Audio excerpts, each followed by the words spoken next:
A morning like any other, the autumn wind swept through Boston Common, scattering orange and red leaves across the walking paths. Jessica Montgomery pulled her second-hand jacket tighter around her shoulders as she hurried toward the Park Street station. At 24, she had perfected the art of moving quickly through the city. Her worn sneakers knowing every shortcut between her apartment in Dorchester and the small bookstore in Back Bay, where she worked. The morning air smelled of coffee and fresh pastries from the nearby cafes. Mixing with the earthy scent of fallen leaves, Jessica checked her phone. 7:30. She had exactly 30 minutes to get to work before her shift started at 8. Mr. Chen, the elderly bookstore owner, was understanding about many things, but punctuality was not one of them. The briefcases she crossed through the common. Taking her usual path beneath the elm trees, something caught her eye.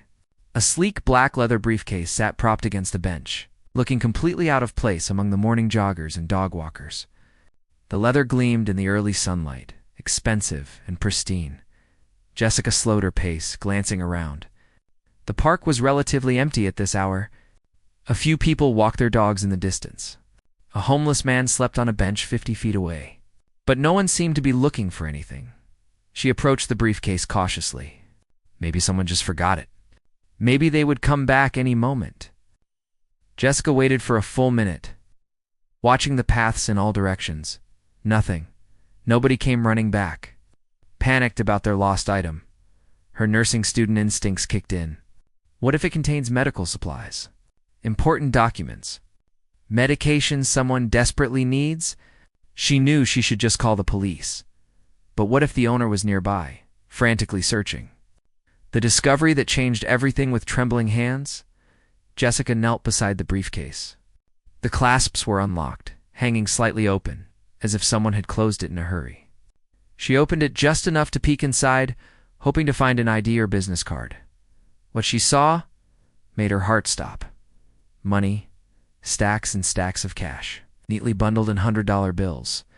More money than she had ever seen in her entire life. The briefcase was packed full, organized in perfect rows. Jessica snapped the briefcase shut and looked around wildly, her heart hammering. This was not normal. This was not some businessman's forgotten luggage. This was either a drug deal gone wrong, a bank robbery, or something equally dangerous. Her first instinct was to walk away. In a city like Boston, getting involved with mysterious briefcases full of cash was a good way to end up in serious trouble. But her mother's voice echoed in her head, the same voice that had raised her to always do the right thing, no matter how hard it was. The weight of decision, Jessica picked up the briefcase. It was heavy not just from the money, but from the responsibility it represented. She thought about her mother, Helen, who worked double shifts cleaning hospital rooms to keep their small apartment. She thought about Tyler, her 16-year-old brother, who had given up his dream of joining the school basketball team because they could not afford the equipment and travel costs. This money could change everything. She could pay off her student loans. Her mother could finally rest. Tyler could go to the college he dreamed about instead of settling, whatever community college they could afford. Jessica stood there, holding a fortune that could solve every problem her family had ever faced. The morning sun felt warm on her face, and for just a moment, she let herself imagine what life could be like without the constant worry about money. But then she saw her reflection in a shop window across the street. She saw herself holding that briefcase, and she knew what she had to do. The woman staring back at her was not someone who took things that did not belong to her, no matter how much she needed them. Doing the right thing 20 minutes later, Jessica stood inside the police station on Boylston Street. The briefcase sat on the desk between her and Detective Rachel Torres, a sharp-eyed woman in her 40s who had seen everything the city had to offer. "Let me get this straight," Detective Torres said, leaning back in her chair. "You found this in Boston Common, looked inside, saw all this cash, and decided to bring it here?" "Yes, ma'am," Jessica replied, her voice steadier than she felt. "Do you have any idea how much money's in here?" "No, but it looks like a lot." Detective Torres opened the briefcase fully and began counting. The silence in the small office was broken only by the sound of rustling bills. After a few minutes, the detective looked up with an expression Jessica could not quite read. "Roughly $10 million, Torres said quietly. The number hit Jessica like a physical blow. 10 million. She had just given away $10 million. Enough to change not just her life, but generations of her family's lives. Miss Montgomery, I have to ask. You did not take any of this? No, Jessica said firmly, though her hands were shaking. I did not touch it except to bring it here. You understand that most people would not have done what you just did? Jessica nodded. I understand. But it is not mine. Someone lost this money, and they probably need it back. The aftermath after filling out countless forms and providing her contact information, Jessica finally left the police station. She was 2 hours late for work. Mr. Chen would be furious. She pulled out her phone to call him, but her hands were still shaking too much to dial. She sat down on a bench outside the station and let herself cry. Not from regret, but from the sheer emotional exhaustion of the morning. She had done the right thing, but knowing that did not make it easier to go back to her life of struggling to pay rent and choosing between buying textbooks or groceries. Her phone rang. It was Mr. Chen. Jessica wiped her eyes and answered, I know I am late. I am so sorry. Something happened this morning. Are you all right? Mr. Chen's voice was concerned rather than angry. Yes, I am fine. It is a long story. I will explain when I get there. Take your time, Jessica. The bookstore will survive. Asho. Going home that evening, Jessica took the train back to Dorchester. The apartment she shared with her mother and brother was small, but clean. A 2-bedroom on the 3rd floor of an old building. The elevator had been broken for months, so she climbed the stairs, her legs heavy with exhaustion. Tyler was doing homework at the kitchen table when she walked in. At 16, he was already taller than her. With the same dark hair and hazel eyes they had inherited from their father, who had left when Tyler was a baby. Mom's working late again, Tyler said without looking up from his calculus textbook. There's leftover rice in the fridge. Jessica heated up the rice and sat across from her brother. She had not told anyone about the briefcase yet. The whole experience felt surreal, like it had happened to someone else. How was school? She asked. Fine. Coach asked if I wanted to try out for the team again. Jessica's heart sank. They had this conversation before. Tyler, you know we cannot afford it right now. I know, he said, keeping his eyes on his homework. I told him maybe next year. Jessica looked at her brother, at his carefully neutral expression that hid his disappointment. She thought about the $10 million sitting in an evidence locker downtown. Money that could have given Tyler everything he wanted. Money that could have changed their lives. But she also knew that teaching Tyler to take what was not his would have been far more damaging than any amount of money could fix. She said softly, things will get better. I promise. Tyler finally looked up and gave her a small smile. Ow, I know. We always figure it out. Later that night, alone in the bedroom, she had turned from a closet. Jessica lay awake, thinking about the briefcase. Somewhere in the city, someone was missing $10 million. Were they panicking? Searching? Or were they dangerous people she should be glad to avoid? She had no way of knowing that in 3 days, the owner of that money would walk into the bookstore where she worked, and her life would never be the same. Part 2. The encounter and unexpected visitor. 3 days had passed since Jessica turned in the briefcase, and life had returned to its usual rhythm. The old bookstore where she worked, tucked between a coffee shop and an antique store on Newberry Street, was her sanctuary. Floor to ceiling, shelves packed with books.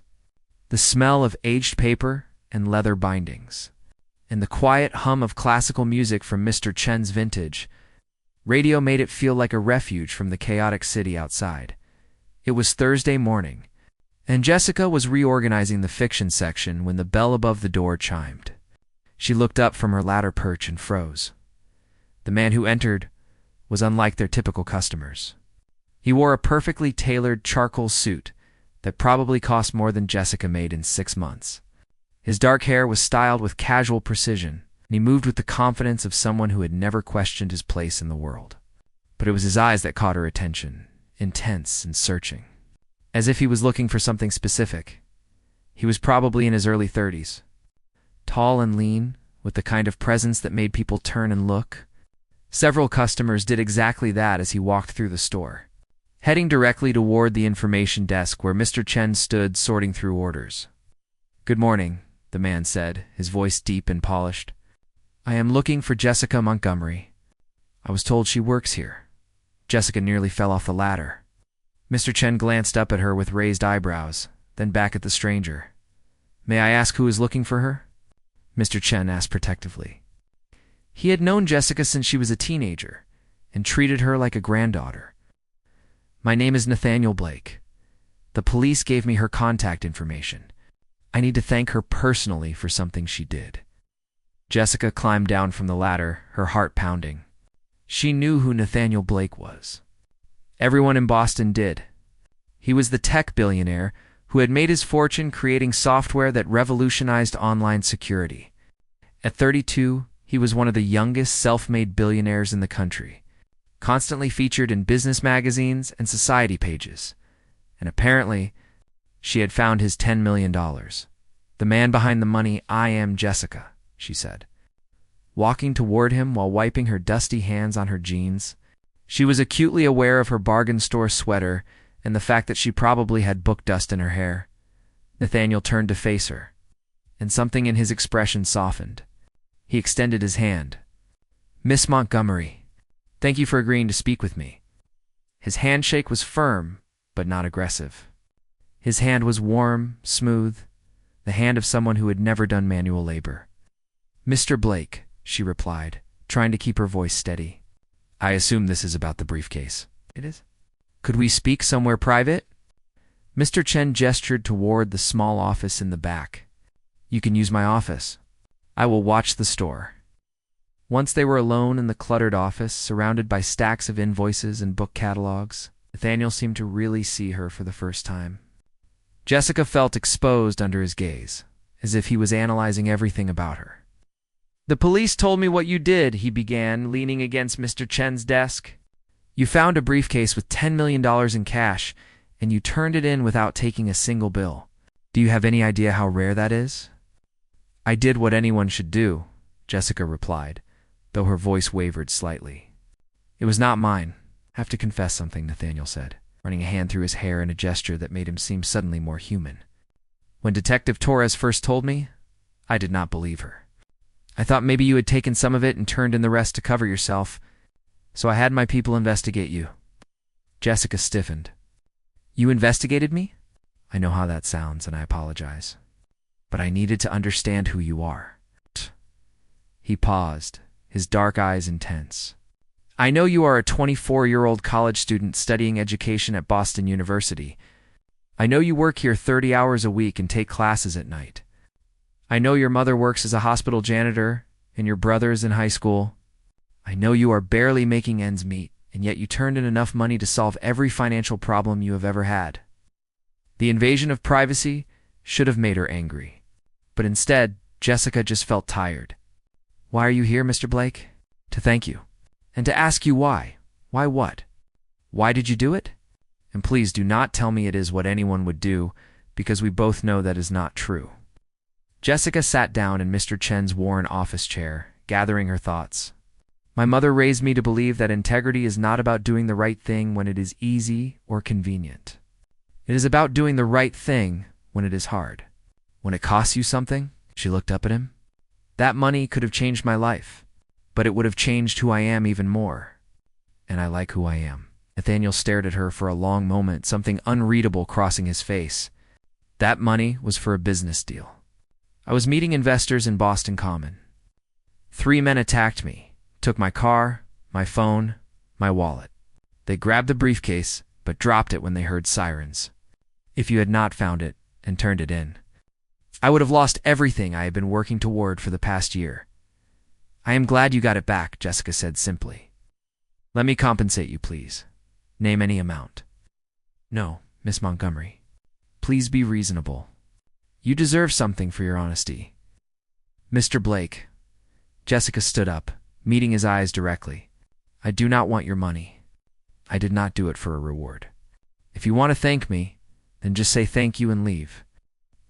Nathaniel looked at her as if she had spoken a foreign language. "You are serious, completely. Have never met anyone like you. Maybe you have been." Spending time with the wrong people? The corner of his mouth twitched. In what might have been the beginning of a smile? Maybe I have. He straightened his suit jacket, suddenly looking uncertain, which seemed out of character for him. Would you have dinner with me? What? Dinner tonight, just to talk. No money, no compensation. Just conversation with the most interesting person I have met in years. Jessica should have said no. She should have recognized that this man existed in a completely different universe than hers. But there was something in his expression, a vulnerability beneath the polished exterior, that made her curious. One dinner, she heard herself say, just dinner. 2 different worlds that evening.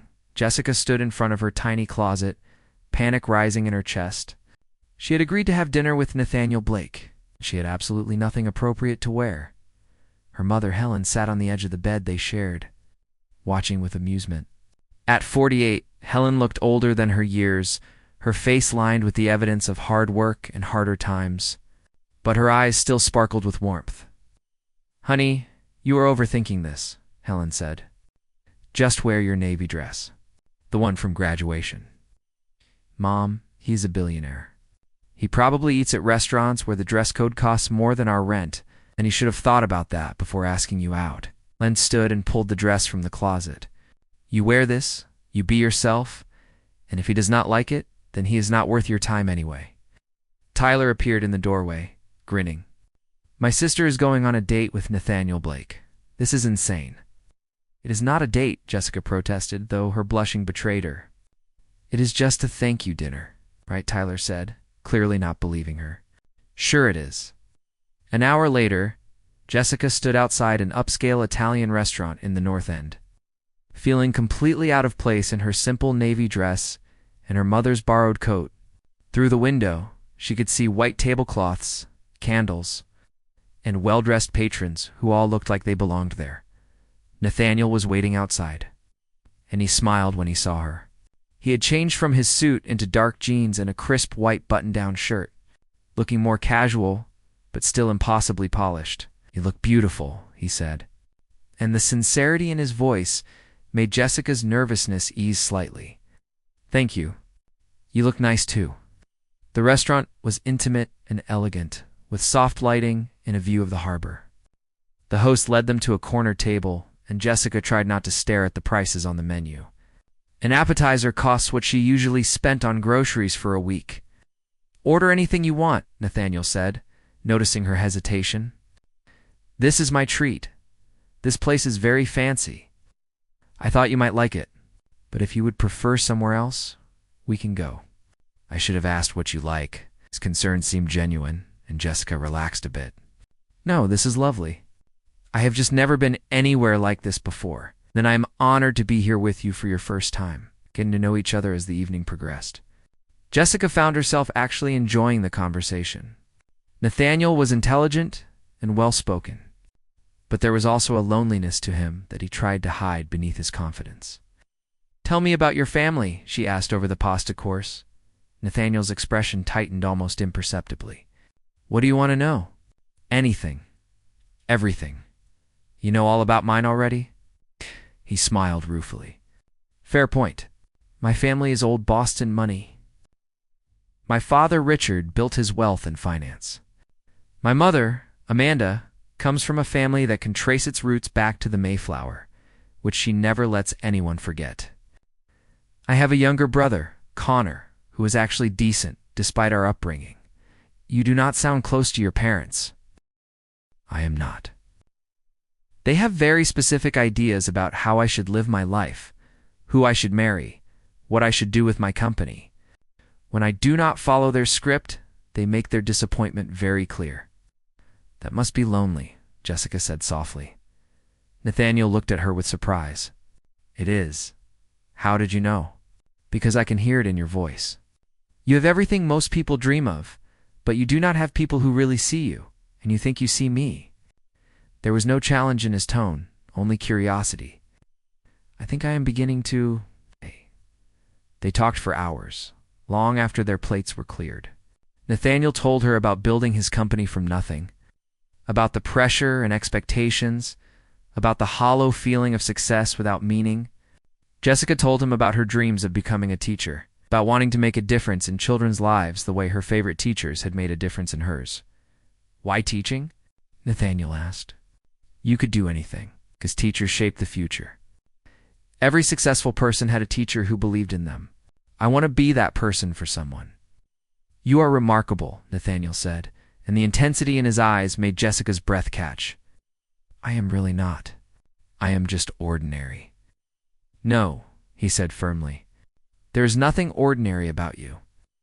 A glimpse of his world over the next 2 weeks, Nathaniel and Jessica fell into an unexpected pattern. He would visit the bookstore every morning, buying coffee from the shop next door and sitting in the reading corner while she worked. They would talk during her breaks about books and dreams and everything in between. On their third official date, he took her to a community health clinic in Roxbury that his foundation was funding. I wanted to show you this, he said as they toured the facility. After our conversations about making a difference, I started thinking about how I could use my resources more meaningfully. This clinic serves low-income families who cannot afford regular health care. Jessica watched him interact with the staff and patients, seeing a side of him that she suspected few people knew existed. He genuinely cared about this project. It was not just a tax write-off or a publicity stunt. This is amazing, she told him as they left. You are really helping people. I want to do more. You have inspired me to think beyond just making money. That evening, as they sat in his car outside her apartment building in Dorchester, Nathaniel turned to her with an expression of nervous determination. I need to tell you something, Kay. I am falling in love with you. The words hung in the air between them. Jessica's heart pounded so loudly she was sure he could hear it. Nathaniel, we have only known each other for 2 weeks. I know. But I also know that I've never felt this way before. You make me want to be better. You make me see the world differently. He took her hand. I know we come from different worlds, but maybe that is exactly why this works.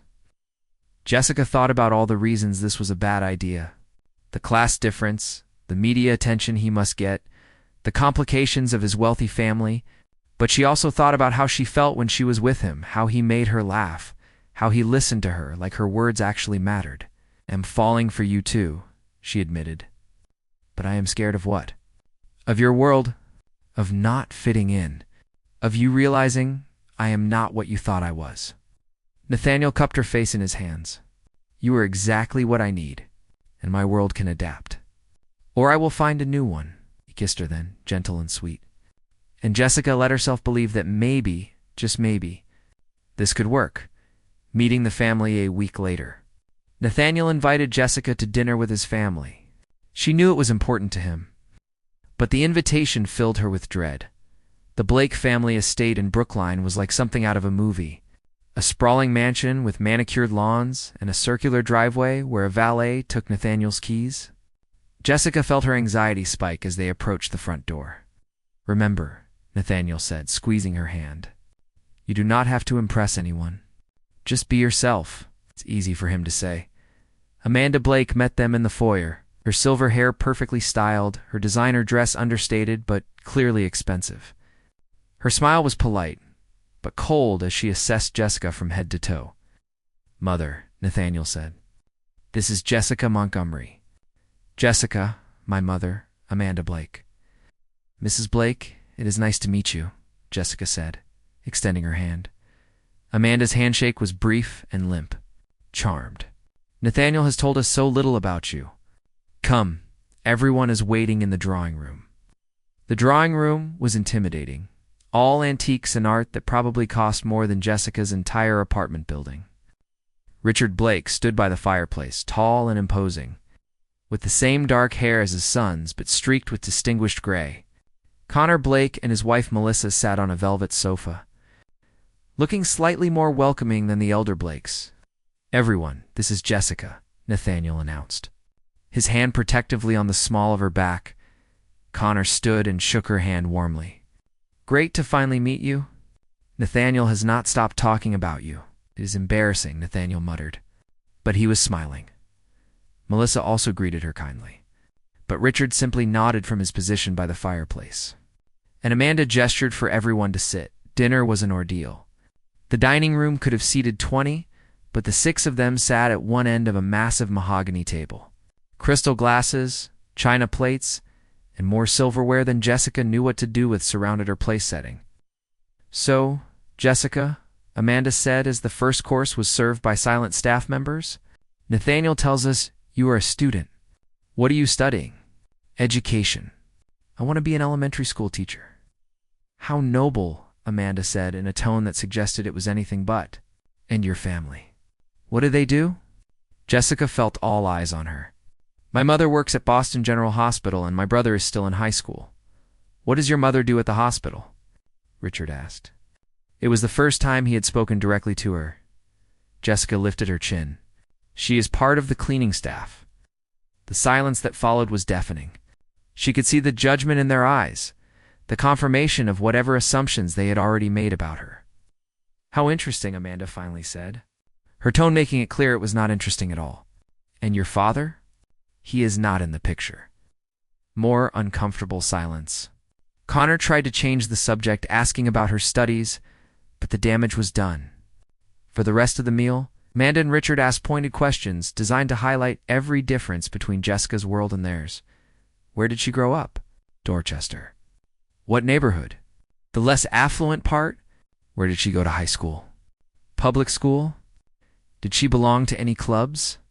No. She had been working since she was 16. Nathaniel's jaw got tighter with each question.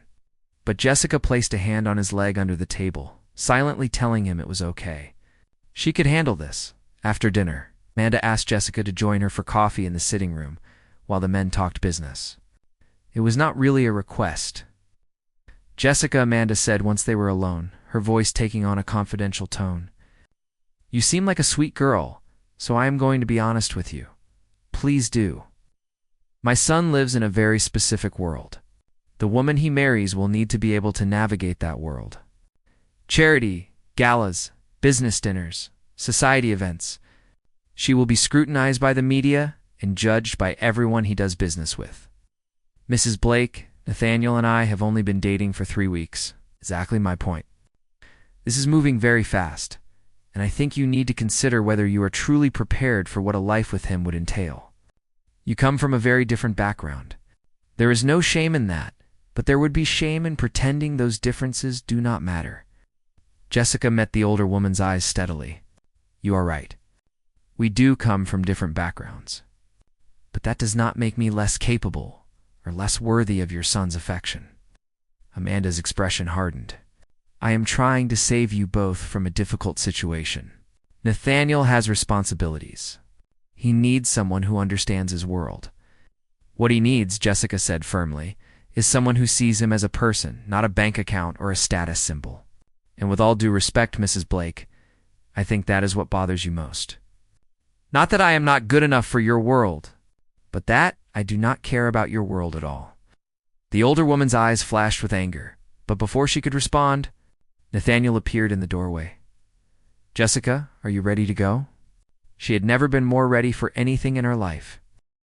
Standing ground, the drive back to Dorchester was tense. Nathaniel gripped the steering wheel tightly, his jaw clenched, while Jessica stared out the window at the passing streetlights. "I am so sorry," he finally said. "My mother had no right to speak to you that way. She was just being honest about what she thinks. She was being cruel and elitist." Jessica turned to look at him. "Nathaniel, she is not entirely wrong. We do come from completely different worlds. Your life is something I cannot even imagine. So what are you saying? That we should give up?" "I am saying that this is harder than either of us thought it would be. Your family will never accept me, and I am not sure I can ever fit into your world, even if I wanted to." Nathaniel pulled the car over, abruptly parking on a quiet side street. He turned to face her, his expression intense. "I do not need you to fit into my world. I need you to be exactly who you are. And if my family cannot see how incredible you are, then that is their loss, not yours. But they are your family, and you are the woman I love." The words hit Jessica like a physical force. They had not said "I love you" yet, though the feeling had been building between them. "You love me?" she whispered. "Yes, I love you. I love your integrity, your strength, your compassion. I love that you see me as just Nathaniel, not as a billionaire or a Blake. I love that you challenge me to be better. He took her hands. I know this is fast, and I know it is complicated, but I have never been more sure of anything in my life. Tears filled Jessica's eyes. I love you too, but love might not be enough. Then we will make it enough. Together, they offered 2 days later. Jessica was restocking shelves at the bookstore when Amanda Blake walked in. The older woman looked out of place among the dusty books and worn furniture. Her designer outfit and perfect posture screaming wealth and privilege. Mrs. Blake, Jessica said, surprised. Can I help you with something? I need to speak with you privately, Mr. Chen, who had been watching from behind the counter, gave Jessica a questioning look. She nodded that it was okay, and he retreated to his office. Amanda wasted no time. She reached into her purse and pulled out a checkbook. How much? She asked bluntly. Excuse me?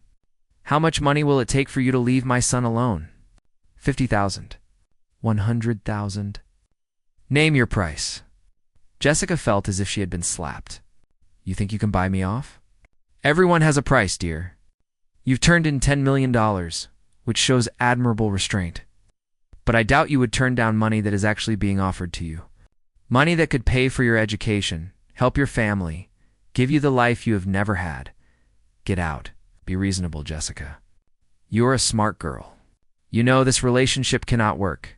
Nathaniel will eventually resent you for limiting his social circle and business opportunities. Or worse, he will try to change you into someone you are not. Either way, you will both end up miserable. I said, get out. Amanda's expression turned cold. I am trying to be generous, but if you refuse, I can make your life very difficult. I have connections throughout this city. Your mother's job, your brother's school applications, even your own academic career. Do not test me. Jessica felt rage building inside her, but she kept her voice steady. You can threaten me all you want, Mrs. Blake. You can try to ruin my life or buy me off. But I will not leave Nathaniel because his mother is a manipulative snob who values money more than her own son's happiness. How dare you? How dare you? Jessica shot back. Your son is an incredible man despite you, not because of you. And if you cannot see that, then you do not deserve him in your life. Amanda's face flushed with anger. You will regret this. The only thing I regret is not saying this during dinner the other night. After Amanda stormed out, Jessica's hands shook so badly she had to sit down. Mr. Chen emerged from his office with a cup of tea. That looked intense, he said gently. She tried to pay me to leave. Nathaniel, and you refused? Of course, I refused. Mr. Chen smiled. Good girl. That family needs someone like you to shake them up. Nathaniel's choice that evening, Jessica told Nathaniel about his mother's visit. His face went from shock to fury to something like resignation. I need to talk to my family, he said. This ends now, Nathaniel. Maybe it is not worth it. Maybe your mother is right, and we are just making this harder than it needs to be. No, he said firmly. She is not right. And I am not letting her or anyone else dictate my life anymore. The next day, Nathaniel called a family meeting at the Blake estate. When he arrived with Jessica beside him, his parents' faces showed clear disapproval. Mother, father, Connor, Melissa, Nathaniel began, standing in the middle of the drawing room. I asked you all here because I have something important to say, and I need you to hear it. Nathaniel, if this is about that girl, Amanda started. Her name is Jessica, Nathaniel interrupted. And yes, this is about her. This is about how you treated her at dinner. About how Mother went to her workplace and tried to bribe her to leave me. About how you have made assumptions about who she is based on where she comes from. Richard stood from his chair. Son, we are only thinking of your future. Your position in society, your business relationships. Us. My position in society? Nathaniel's voice rose. Do you think I care about that? Do you think any of that matters compared to finding someone who actually loves me for who I am, not what I have? Do not be naive, Amanda said. Love fades. Compatibility, social standing, shared backgrounds, these things matter in the long term. You're right that love can fade. Nathaniel agreed. especially when it is not built on respect and genuine connection. But what Jessica and I have is real. She did not know who I was when she found my money. She did not care about my wealth when I asked her to dinner. She sees me, really sees me, in a way no one else ever has. Connor spoke up for the first time. I think what Nathaniel's trying to say is that Jessica makes him happy. And maybe that should matter more than anything else. Thank you, Connor, Nathaniel said. He turned back to his parents. I am 32 years old. I have built a successful company. I have made my own fortune separate from the family money. And I have lived my life according to your expectations for long enough. Jessica is the best thing that has ever happened to me. And if you cannot accept her, then you cannot be part of my life. The room fell silent. Amanda looked genuinely shocked, while Richard's expression was unreadable. You would choose her over your family? Amanda finally asked. I would choose her over your approval, Nathaniel corrected. You are still my family and I love you, but I will not sacrifice my happiness to maintain your social standing. Jessica, who had been standing quietly beside him, squeezed his hand. Nathaniel, maybe we should go. Wait, Richard said, speaking for the first time in several minutes. Sit down. All of you. Everyone took seats, the tension in the room thick enough to cut. Richard looked at Jessica directly. Tell me about your plans for the future. Jessica met his gaze without flinching. I plan to finish my degree, become a teacher, and hopefully make a positive difference in children's lives. I want to continue helping my mother and brother. And I want to build a life with someone who values the same things I do: integrity, compassion, and hard work. There will be media attention, public scrutiny, expectations you have never dealt with before. I understand that, and I am willing to face those challenges. What I am not willing to do is compromise who I am or pretend to be something I am not. Richard nodded slowly, something like respect in his eyes. Amanda, can you honestly say that any of the women we have tried to set Nathaniel up with had half of this young woman's backbone? Amanda looked away, her jaw tight. She stood up to you, Richard continued. Not many people do that. And from what Nathaniel has told me, she turned in $10 million without hesitation. That shows character. Character does not pay the bills or navigate society, Amanda argued, but her voice lacked its earlier conviction. But it builds a foundation for a real relationship, something we never had. The admission hung in the air, shocking everyone in the room. Melissa, Connor's wife, spoke up gently. Maybe we should give them a chance. Jessica, you have not had the easiest time with us, but I would like to get to know you better. Without all the judgment and expectations. I would like that, Jessica said, surprised by the olive branch. The meeting ended without full resolution, but there was a shift in the air. As they left, Connor pulled Nathaniel aside. I am proud of you, brother. You stood up for what matters. Not everyone has the courage to do that. 6 months later, the spring sunshine warmed Boston. Common as Jessica walked the same path where she had found the briefcase 6 months earlier. So much had changed since that autumn morning. She had finished her degree and secured a teaching position at an elementary school in Roxbury, one of the schools that partnered with Nathaniel's foundation.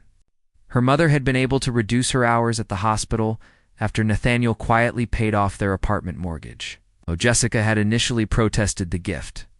Tyler had joined the basketball team and was thriving. It's already receiving interest from college scouts. The relationship with Nathaniel's family remained complicated, but there was progress. Amanda would never be warm, but she had stopped actively opposing the relationship. Richard had actually begun to respect Jessica, occasionally asking her opinion on the foundation's projects. Connor and Melissa had become genuine friends. Jessica was thinking about all this when she noticed Nathaniel sitting on the same bench where she had found his briefcase.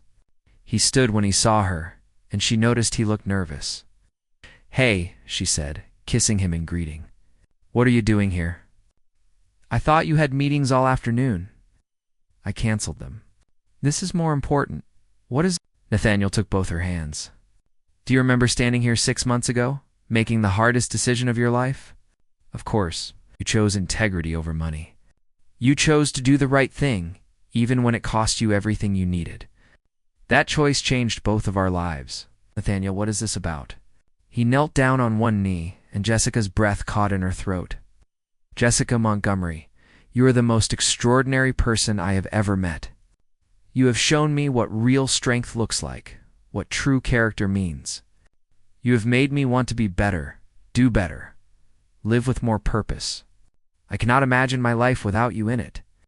He pulled out a ring box, opening it to reveal a beautiful but not ostentatious diamond ring. Will you marry me? Tears streamed down Jessica's face. Yes, yes, of course, yes. Yes. He slipped the ring on her finger and stood, pulling her into a kiss as people around them applauded. I love you, he whispered against her lips. I love you too. As they walked through the park together, hand in hand, Jessica thought about that autumn morning when she had found a briefcase full of money. She had chosen integrity over easy money, principle over convenience. And that choice had led her here, to a love deeper than she had ever imagined possible. She had given up $10 million. But what she had gained was priceless. 1 year later, Epilogue, the community center in Roxbury, was packed with children, parents, teachers, and volunteers. Jessica stood at the front of the newly renovated building, her hand resting on her visibly pregnant belly, while Nathaniel stood beside her with his arm around her shoulders. Thank you all for coming, Jessica said into the microphone. This center represents everything Nathaniel and I believe in: community, education, opportunity, and hope. It is proof that when we work together, when we value people over profit and compassion over status, we can make real change. The Blake Montgomery Foundation, as it was now called, funded 3 community centers, 2 health clinics, and scholarship programs for over 100 students. Nathaniel had restructured his company to focus more on social impact. Jessica taught 4th grade while helping run the foundation's education programs. Amanda and Richard, at Blake, sat in the front row. They would never be Jessica's biggest supporters, but they had come to respect what she and Nathaniel were building together. More importantly, they had realized that their son was happier than he had ever been. Tyler, now a high school senior with a full basketball scholarship to Boston College, sat with Helen, who had tears of pride in her eyes. Mr. Chen was there too, beaming at his former employee, who had become like a granddaughter to him. After the ceremony, as Jessica and Nathaniel mingled with the crowd, he pulled her aside for a moment. Are you happy? He asked, placing his hand over hers on her belly. More than I ever thought possible, she replied. Though I still cannot believe this is my life sometimes. All because you did the right thing when no one was watching? Jessica smiled, thinking back to that autumn morning in Boston Common. You know what is funny? Your mother offered me $100,000 to leave you. At the time, I thought that was the hardest offer I would ever have to refuse. And now? Now I realize that turning down that $10 million was easy compared to every day I get to choose us. Choose this life we are building. Choose love over comfort. Principle over convenience. Nathaniel kissed her forehead. I choose you too. Every day. As the sun set over Boston, Jessica looked around at the community they had helped build.